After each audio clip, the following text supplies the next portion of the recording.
नमस्कार दोस्तों, मैं आपका साथी doctor Shreyansh yoga care YouTube channel से आपसे मुखातिब हूँ। आज मैं कुछ बात करूँगा। हमारी मुद्राएं जो हैं, हस्त मुद्राएं, हाथों को उंगलियों को मिलाकर बनती हैं। सो 5 उंगलियां हैं, कैसे इनसे हमने मिलाकर कौन कौन सी मुद्रा बनती है, उसके क्या लाभ हैं, आज उस पर चर्चा करूँगा। पहली है इंडेक्स फिंगर, ये तर्जनी। तर्जनी को जब अंगूठे से मिलाते हैं तो ये वायु मुद्रा बनती है। वायु का प्रतीक है ये ज्ञान मुद्रा बनती है। ये स्ट्रेस फ्री करने के लिए बहुत अच्छा है, स्पिरिचुअल एलिवेशन के लिए बहुत अच्छा है।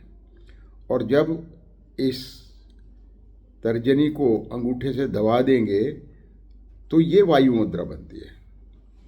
ये हमारे ब्रीदिंग सिस्टम को इम्प्रूव करती है। ये इसको सीधा रख सकते हैं, ये ऐसे करके, और इसको दबा सकते हैं। देन कम्स मिडिल फिंगर, ये मध्यमा इसको कहते हैं। इसको जब हम टच करते हैं, ये मिडिल फिंगर जो है आकाश तत्व का प्रतीक है। इसको जब टच करते हैं, इसको आकाश मुद्रा बनती है। ये हमारे ब्रेन के लिए, माइंड के लिए बहुत अच्छी मुद्रा है। और जब इसको प्रेस करते हैं तो ये हमारी शून्य मुद्रा बनती है। शून्य मुद्रा ये हमारी हियरिंग पावर के लिए अच्छी है। उम्र के साथ साथ, बढ़ने के साथ साथ हमारी सुनने की शक्ति कम हो जाती है। जब आपको मौका मिले, जैसे मिले, इसको करिए। फिर रिंग फिंगर, ये जिसको अनामिका भी कहते हैं, ये पृथ्वी तत्व का प्रतीक है। जब इसको टच करते हैं, ये पृथ्वी मुद्रा बनती है। ये हमारे जॉइंट्स पे, जोड़ों के दर्द के लिए बहुत सुंदर है। और जब इसको हम प्रेस कर देते हैं तो ये सूर्य मुद्रा होती है, सूर्य मुद्रा बनती है। ये मोटापे के लिए बहुत लाभदायक है सूर्य मुद्रा, और जिनको ज़्यादा ठंड लगती है उनके लिए भी लाभदायक है। फिर ये लिटिल फिंगर, छोटी कनिष्ठा, ये जल तत्व का प्रतीक है। जब इनको दोनों को मिला देते हैं तो ये इंदिरा मुद्रा कहलाती है।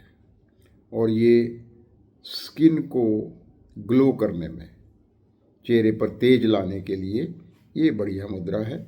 और जब इसको ऐसे मोड़ के दबा देते हैं अंगूठे से तो ये वरुण मुद्रा कहलाती है। वरुण मुद्रा हमारे डाइजेशन के लिए बहुत सुंदर है। ये अंगूठा जो है, ये अग्नि तत्व का प्रतीक है। इससे हमारा पाचन, ऊर्जा, उत्साह, शरीर की गर्मी आती रहती है। इसको हम ऐसे दबा सकते हैं और ऐसे रगड़ भी सकते हैं। ऐसे ये जितने गुण मैंने बताए वो इससे लाभ होगा। फिर तर्जनी है, ये जैसा मैंने बताया, ये वायु तत्व का प्रतीक है। इससे हमारे विचार, गति, स्नायु, मानसिक क्रियाएं, इससे संतुलन में आने के लिए अंगूठे से मिलाते हैं तो संतुलन में आता है। फिर हमारी मध्यमा, मध्यमा आकाश तत्व का प्रतीक है। ये मध्यमा है, ये बीच वाली उंगली, ये आकाश तत्व का प्रतीक है।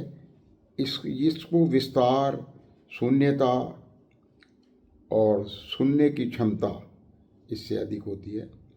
फिर अनामिका, अनामिका ये है हमारी रिंग फिंगर, ये पृथ्वी तत्व का प्रतीक है। इससे शक्ति, स्थिरता, हड्डियाँ, मांसपेशियाँ इससे सशक्त बनती है। जब इसको हम ऐसे भी कर सकते हैं और ऐसे पकड़ के ऐसे भी घुमा सकते हैं। फिर कनिष्ठा, ये छोटी उंगली, ये जल तत्व का प्रतीक है। इससे रक्त, त्वचा, नमी, भावना, इमोशनल और शरीर के तरल जो द्रव्य हैं उनको प्रभावित करती है। उनमें जब कमी आने लगती है तो उसको जब हम मिलाते हैं तो उसमें संतुलन आता है इनमें। इसको हम दबा के भी एक्टिवेट कर सकते हैं और ऐसे पकड़ के भी कर सकते हैं। तो ये 5 उंगलियों का कुछ थोड़ा सा विज्ञान के बारे में मैंने बात की। आप इसको अपनी दिनचर्या में लगाइए, 5 मिनट लगेंगे, आप इसको रोज़ कर सकते हैं। बहुत बहुत धन्यवाद।